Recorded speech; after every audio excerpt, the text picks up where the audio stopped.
It's early morning at the Mysore Zoo and the beginning of a new day.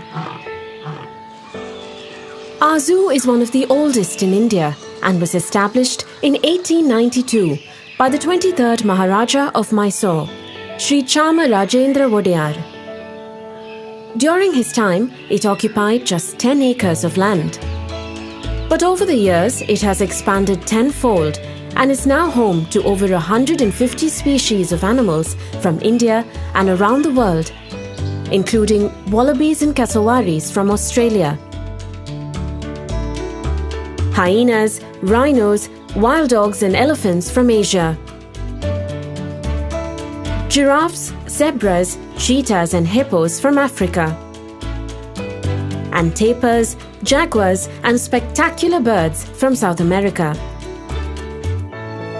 This film provides a glimpse of typical events during a day at our zoo.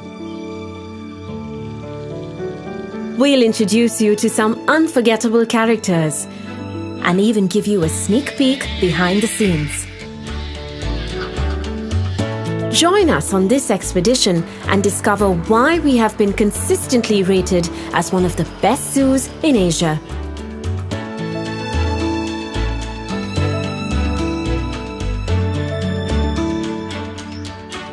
Our zoo is not just renowned for its diverse animal collection, but also for its stately gardens. Designed almost a century ago by the eminent German botanist and garden designer G.H. Krumbagel, these expansive grounds are meticulously maintained to this day. Elegant heritage structures add charm to the gardens, like this bandstand, which was once used to stage music performances. Another historical landmark is the Thandi Sadak or Cool Road, which kept the king shaded as he rode in and out of his nearby summer palace. Today, you can experience both the old world charm of the Maharajas and the excitement of a modern zoo. Set in the heart of Mysuru, our zoo is one of the city's main attractions and is visited by over 3 million people every year. On weekends and holidays, the zoo takes on a bustling carnival-like atmosphere with visitors from everywhere. For many of them, a day at our zoo is their first or closest encounter with the marvels of nature.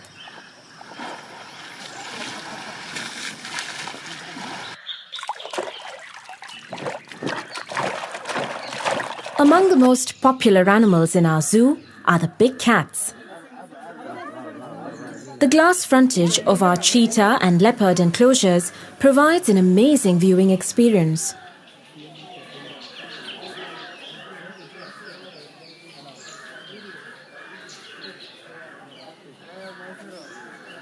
Leopards may be the most agile predators, but their cousins next door are truly awe-inspiring.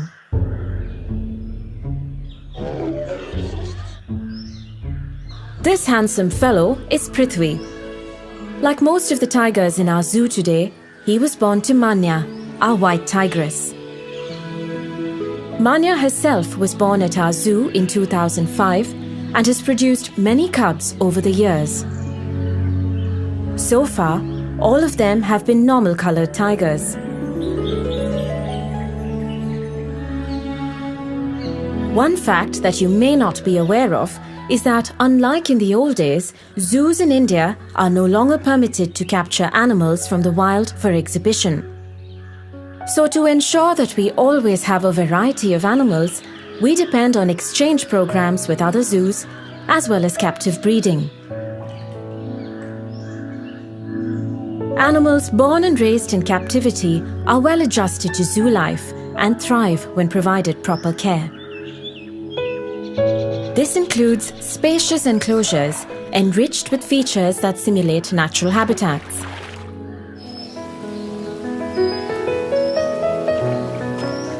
Well-designed enclosures not only have aesthetic appeal, but also create a sense of comfort and well-being for the animals.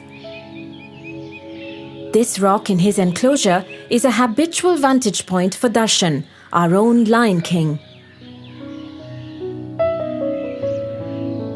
The earthen mound in their enclosure is a favourite spot for our Indian grey wolves. Most of the wolves in this pack were born and raised in our zoo. Here they are at just a few weeks old. Their mother Rani did a great job of raising them to adulthood.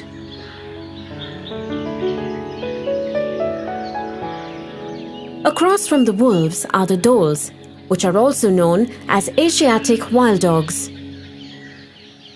They are smaller than wolves and have a shorter snout.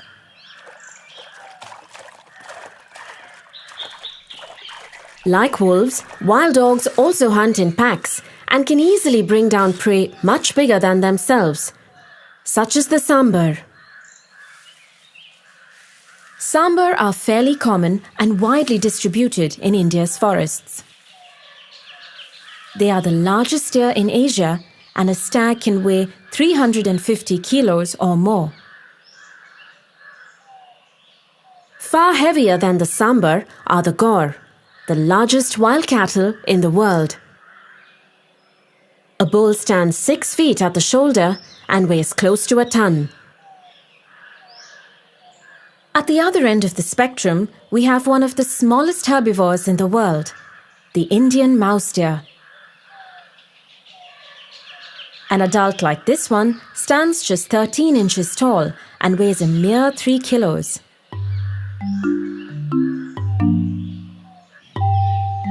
Towering over all our other animals are the tallest mammals in the world. A male giraffe can grow over 18 feet tall and weigh more than 2,000 kilos. Because of their long legs, eating anything on the ground isn't easy.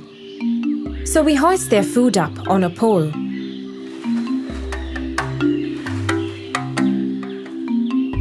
A giraffe can extend its tongue by as much as 18 inches. This enables it to pluck leaves high up in the canopy. Most of the giraffes in our collection were born here and continue to breed well. At over 4 tons, the heaviest animal in our zoo is Rambo, our African elephant. Rambo is rarely seen without his faithful sidekick, a yellow-billed egret. The elephant's dung attracts insects, which the egret is quick to snap up.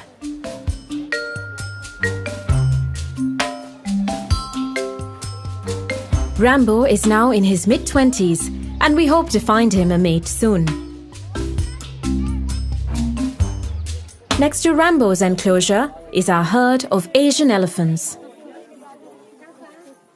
They are extremely fond of water and love to splash around at every opportunity. They are the most pampered animals in our zoo and even have their own shower.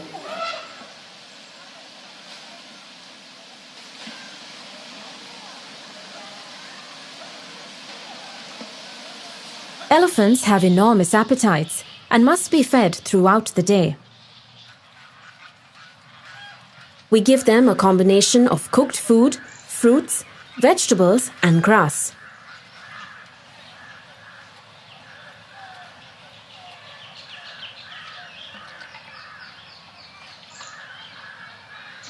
Keeping our animals well-fed and healthy is our top priority, and it's quite an exercise. Every day, truckloads of food arrive at the zoo, bringing 300 kilos of meat, 400 kilos of fruits and vegetables, 750 kilos of grains, pulses and bran, and 6,000 kilos of grass and green fodder. Only the freshest and best grade of food is fed to our animals, and all items are subjected to stringent quality checks. Our kitchen staff prepares the right type of food for each species. It's a race against time every morning, catering to the many hungry mouths waiting for their breakfast.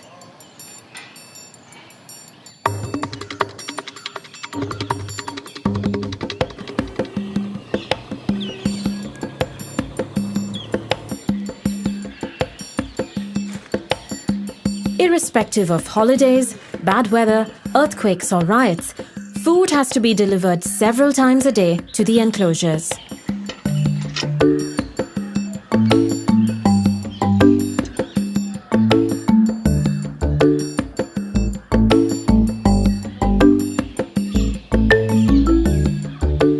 Of course, where there's an abundance of food, uninvited guests are never far behind.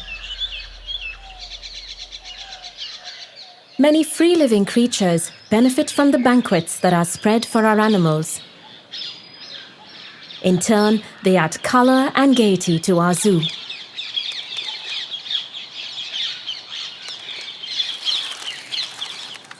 Some of our birds and animals need special food. These scarlet ibis get their bright coloring from the beta-carotene in the food they eat. So to keep them looking beautiful, we include shrimp and grated carrots in their diet.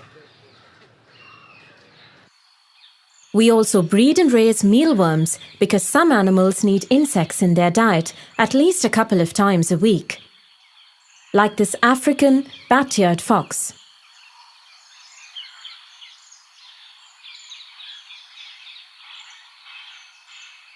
We have several species of crocodilians in our collection, and they are fed fish on alternate weeks. Our otters, on the other hand, need fresh fish every day. Here comes their keeper with lunch.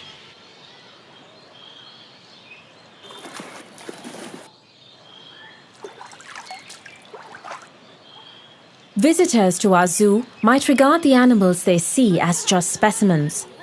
But to us, each one is a distinct individual with its own personality. Mason, one of our chimpanzees, likes to wave at his admirers like a music conductor. Abhi, one of our Asian elephants, loves to make his own straw hat. He'll put it on and take it off several times a day.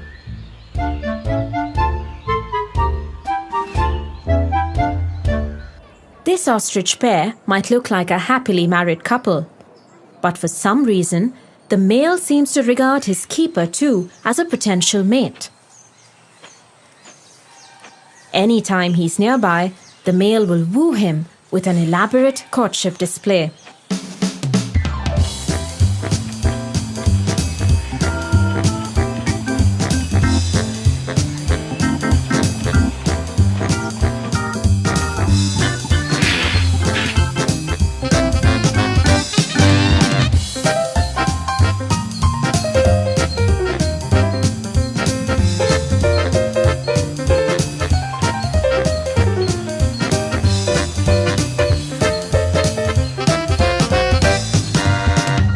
Our sloth bears, Ganesha and Durgi, also have distinct personalities. They were raised together as cubs and are very attached to each other. Ganesha is the adventurous one and is always getting up to some mischief. His mate Durgi, on the other hand, likes to take it easy. Whenever Ganesha gets bored, he will cajole the reluctant Durgi into a friendly wrestling match.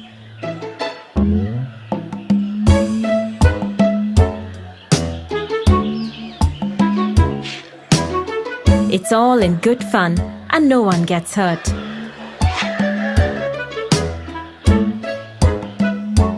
Animals at the zoo can also exhibit a surprising level of intelligence. Using a rock to relieve an itch is nothing unusual. But using a branch as a back scratcher? Now that's clever.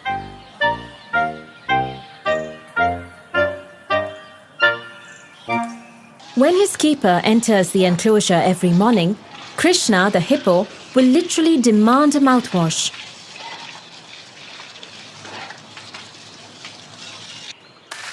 Our male Indian rhino, Virat, knows exactly when it's bath time. He will walk to the bathing area without any prompting and won't leave until he's received a thorough wash.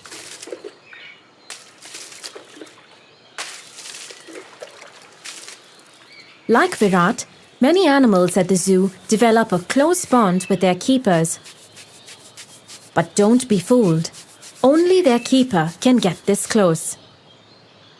Zoo animals can be very dangerous, and the rest of us must always stay behind the railings.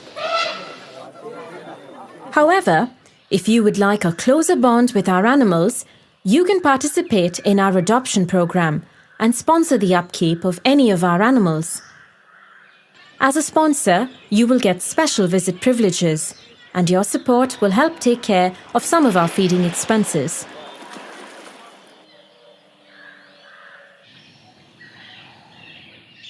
When you see healthy and happy animals at our zoo, it's thanks to the elaborate management protocols we have in place, which are implemented by a staff of nearly 300 people.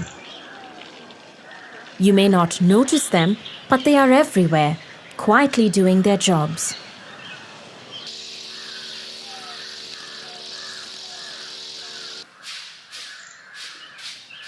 Keeping enclosures clean and regularly disinfected forms a large part of every keeper's duties. The main gate and entrances to other sensitive sections also have disinfectant mats to minimize the spread of diseases.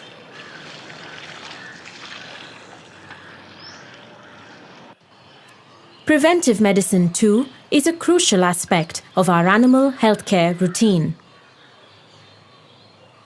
Today, our veterinary team is preparing to vaccinate the giraffes against foot and mouth disease. The syringe is loaded into a special gun and then fired into the animal's rump.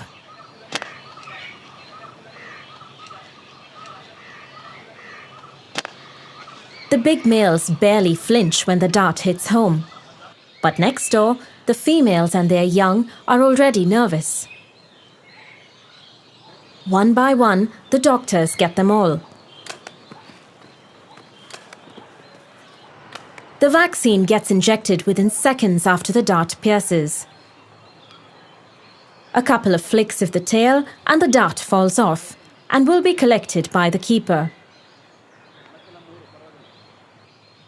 Animals can also get affected by ticks and fleas.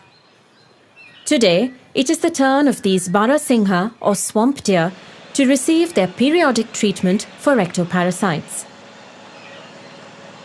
An organic insect repellent is mixed with water and sprayed in the form of a fine mist as the animals gather to feed. Despite all these precautions, however, animals do get sick sometimes and are treated at our zoo hospital. This sloth bear has been tranquilized and brought in for an X-ray and an ultrasound. Once the doctors diagnose the problem, the animal will be treated and closely monitored. The zoo hospital also houses our animal orphanage. This is Chamundi. She was found abandoned in the wild and sent to us when she was just 6 months old. Her keeper feeds her a special milk formula several times a day.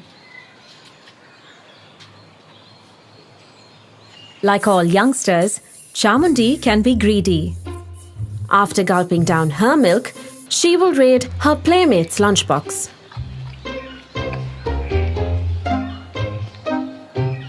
The Gaur calf must eat quickly before Chamundi finishes everything.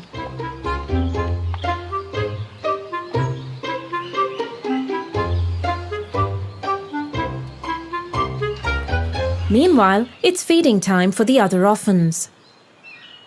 Sometimes, Babies born at the zoo are not properly looked after by their mothers and have to be painstakingly hand-raised. These hyena pups are just a few weeks old, but have insatiable appetites. Hey!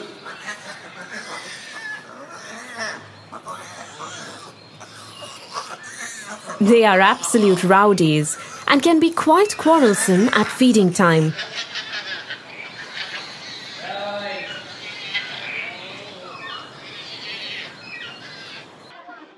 One of our most popular exhibits is our newly redesigned snake house.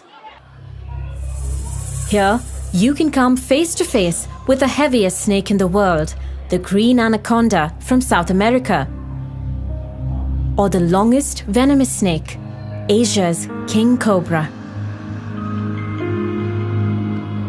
A male like this one can grow to 18 feet in length and raise nearly 1/3 of its body off the ground.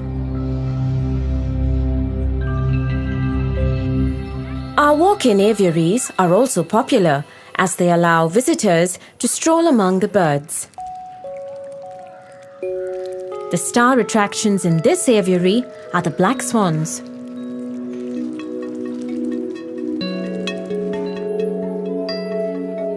Our zoo has been a great venue for inspiring a love for nature in young minds. Every year since 1992, about 60 students have been handpicked for a year-long program involving lectures and field visits. The students are taught various aspects of nature conservation, which we hope will instill a lifelong empathy for the natural world. We also pride ourselves as a clean and green zoo and recycle much of the organic waste that is generated.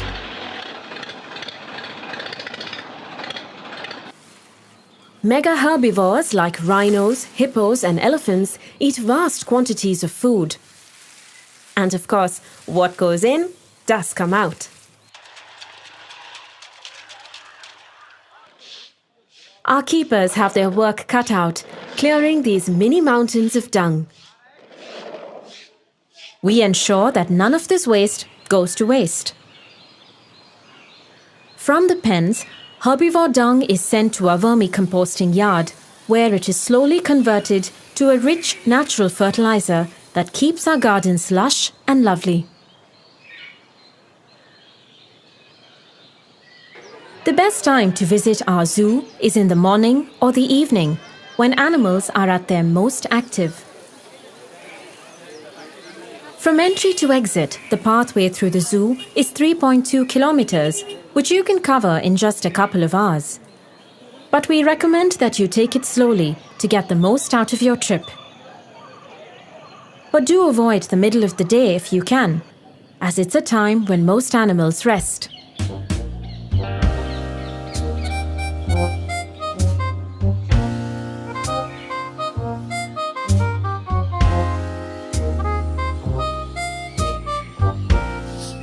While most visitors come to our zoo to see animals, we also have a great variety of trees from all over the world. Some are as old as the zoo itself.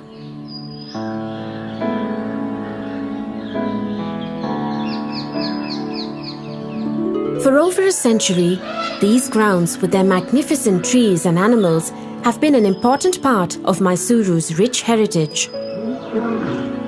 It has been our constant endeavour to provide the best conditions for our animals and to ensure that visitors have a memorable day at our zoo. We are immensely proud that what started as a Maharaja's private menagerie has evolved into a vibrant and dynamic public institution.